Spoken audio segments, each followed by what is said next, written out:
great thing about using simple ingredients is that they can taste absolutely delicious by the time we're finished creating that recipe. Today on Quick Bites of 10, I'm going to show you how to make a delicious creamy garlic butter shrimp. First thing we want to do is to our clean shrimp, guys. This shrimp has been clean and deveined front and back, yes. I'm going to add some oil first, just a small drizzle, get the party started. We're also going to add some salt and ground black pepper. Once we're finished, we're going to combine our seasoning with the shrimp. Mix it up really good.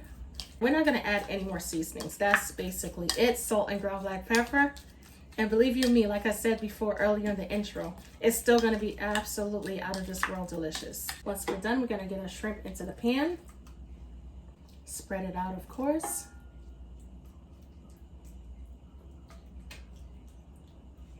We're going to cook the shrimp halfway through on both sides, about a minute per side. When our shrimp starts to turn slightly pink, we're going to flip it over and allow it to halfway cook through on the other side as well. We're going to go ahead and remove our shrimp from the pan.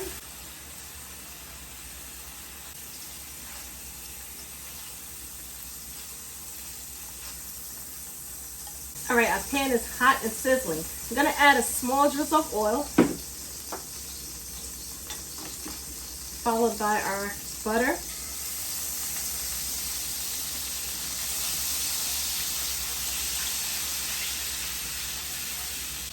Combine the butter with the oil and pick up all of those shrimp flavors from the bottom of the pan. And once we get that beautiful sizzle, we're going to add our finely chopped garlic. You could add minced or finely chopped, either or. Stir that on up, allow the garlic to become slightly toasted and fragrant. That smells so good. Woo! Let's deglaze with some white wine.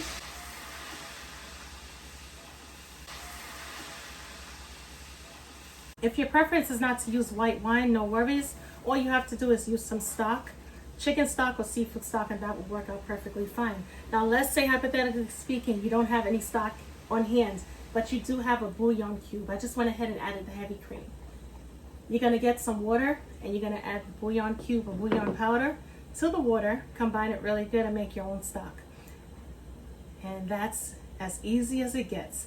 As you saw, I just went ahead and added the heavy cream to the mix. I'm going to go ahead and stir it in really, really well. Make sure everything is perfectly incorporated. Ooh, this is going to be good. And I'm also going to add some of our beautiful freshly grated Parmesan cheese to the mix. Going to stir that on in, lower our flame because we want the cheese to melt slowly into the sauce. We don't want a lumpy sauce, but we want a creamy sauce. We're going to allow our sauce to reduce by half. Right now I'm cooking on a medium heat. So that should take about, I want to say maybe about 2 minutes, but I'm going to continue stirring. The only little lumps in the sauce should be the finely chopped garlic. That's it. The cheese should be perfectly melted. In the meanwhile, we're going to chop up some parsley.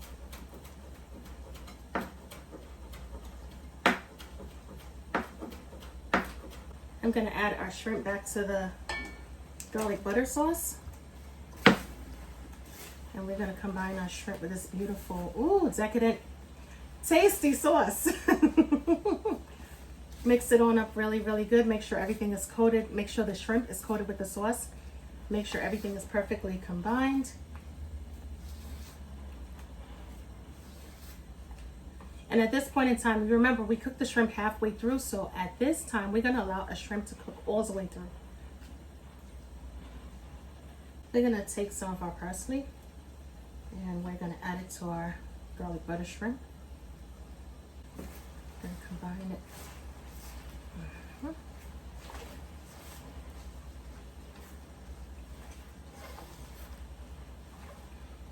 To bring out the beauty and flavors even more, I'm going to add a small amount of red chili flakes, and that right there, my loves, is our creamy garlic butter shrimp recipe done in 6 to 8 minutes. It doesn't get any better than this.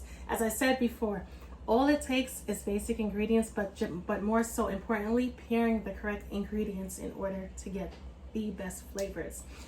Now, when it comes to this delicious recipe. What are we gonna pair it with? I get that question a lot.